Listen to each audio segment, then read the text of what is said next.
Androids, and this is Androids. Welcome. This is my first video actually, and you never forget the first. So there is going to be a lot of mistakes. There's going to be a lot of hiccups, but the first one is always the best. So being a Kenyan, I always ask myself, maybe someone else can relate to this. Like, was there a time Kenya was better?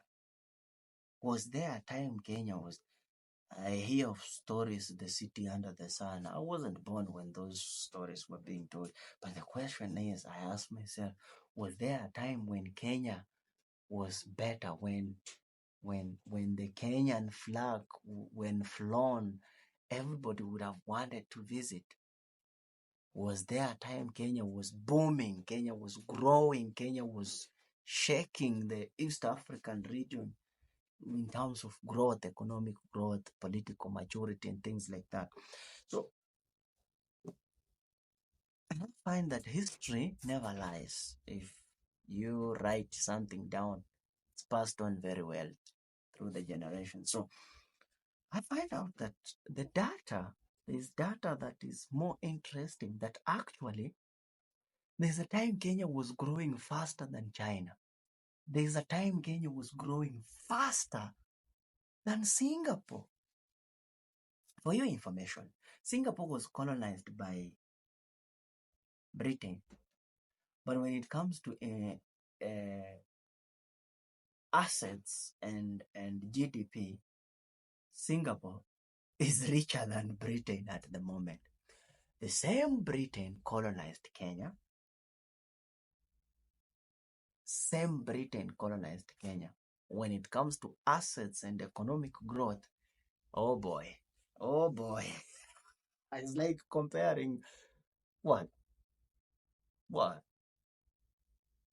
I don't know. Popeye? I don't know. It's like comparing those hammer to what? I don't know. Just you get the point. It's like an elephant in a tug of war with a rabbit. We all know who will win. So at the end of the day, this data, I have it here. I'll share with you in a moment. But you see, there are things that have made us not to be where Singapore is, because if there was a time we were growing faster than them, and I'm not talking about faster like they are at 2% and we are at 3. No, I'm talking they are 2, we are 12, a difference of 10% growth. Here's the funny thing.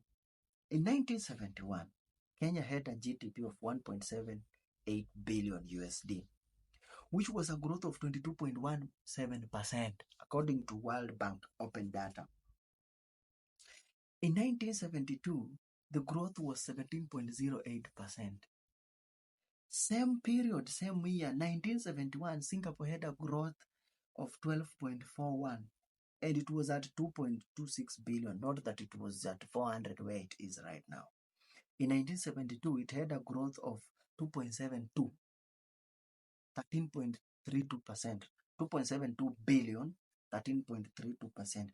So compare, in Kenya in 1971, we had a 22% growth. Singapore had 12, a difference of 10, approximately. It's 9 point something. In 1972, they had 13%.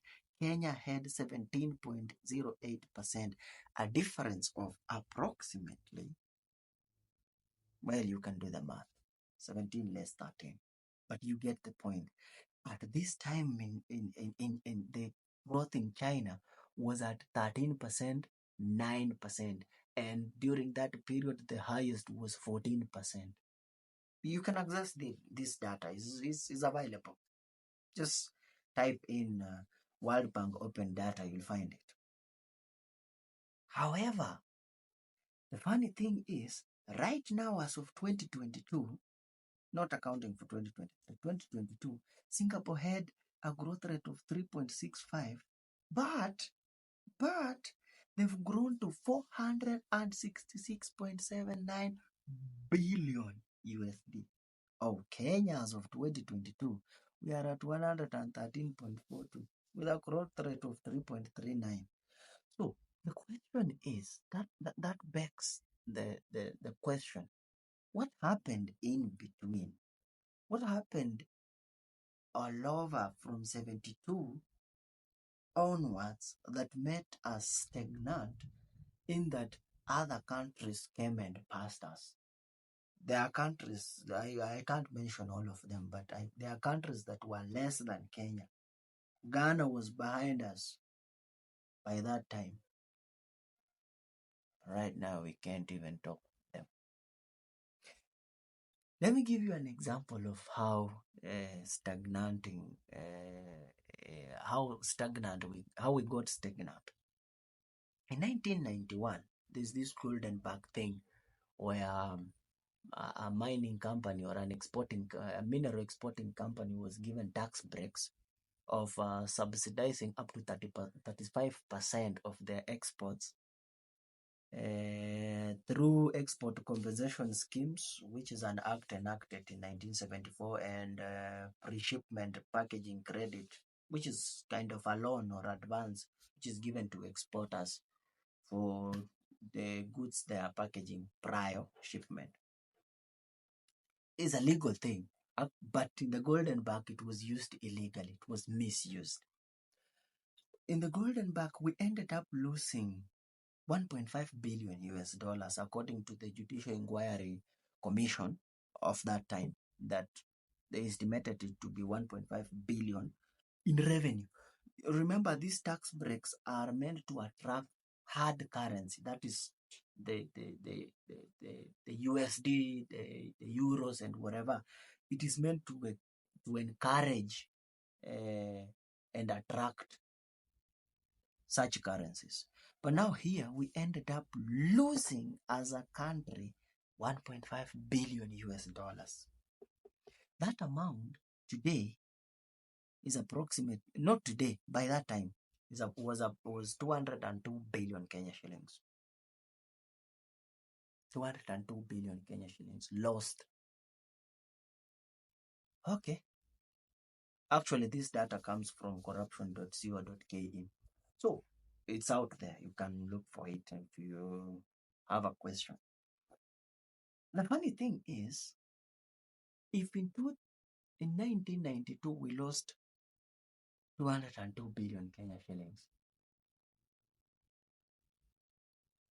when the Thika Superhighways was being built, it cost 2 billion. So that money, without accounting for inflation, changes in the shilling against the dollar, would have built 6 Thika Superhighways. Or maybe the SGR phase 1, it was 360 billion Kenya shillings. So it would have financed 202 to 360, that's around 64-65% of the SGR.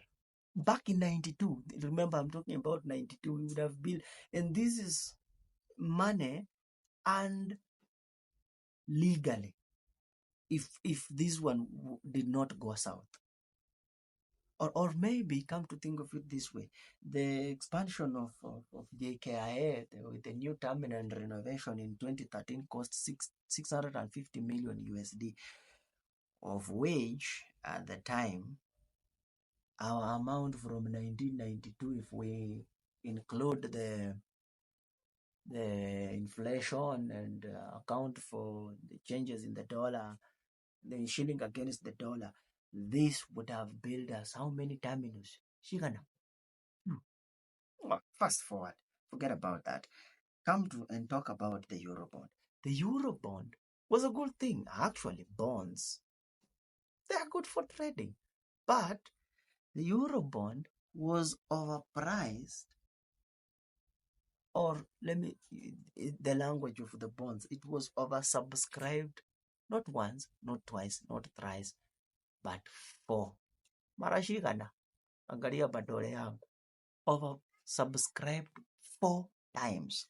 We ended up losing close to 321 billion, of which we are supposed to pay a 6.3 interest per year.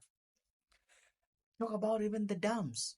Talk about NYS. In the dams, by the way, we lost 21 billion. In SGR, not SGR, sorry, in NYS, we lost 700 and what? 791 million. So when you compound all these things together, as of 2023 in Kenya shillings, our GDP is 3.5 trillion Kenya shillings. If you compound together the scandals and corruption schemes where money was siphoned out of our system and made that as a percentage of our GDP today, not putting into consideration the idea of inflation, the changes in the dollar, so that you value the currency as of now, just the way it is. All the scandals account for 5.75% of our GDP right now. That is to say, if these scandals didn't happen, Kenya would have grown at a rate of 5.7% more. 5.7% more. So if, say, in 1991, the percentage growth was 1.4, so we add there 5.7 more. So that means it would have grown at 6.7 or 6.8, 6.84 actually. So that begs the question. If this is what being fishy and corrupt has done to us and is doing to us, why are we corrupt? And remember, I've said I'm not talking about the politicians. We usually like to point fingers and say, I'm not corrupt. But no. We are corrupt, all of us, because apparently we voted for them. And I know you are going to say, but just because I voted for them does not make me corrupt. But they represent you and me. So if my MP is corrupt and I voted for him, it means he represents my ideas. So if I believed in his ideas, I am just as corrupt as he is. So what do we do? Where are we going? I don't know. I have no idea where we are going. I'm not an economist. I'm good with numbers, but I'm not an economist. So at the end of the day, the truth is, maybe we need to go the Chinese way and say, if you are found guilty of corruption, there's a death penalty. There's a death penalty. If you are found guilty of corruption, there's a death penalty. Maybe we will be scared.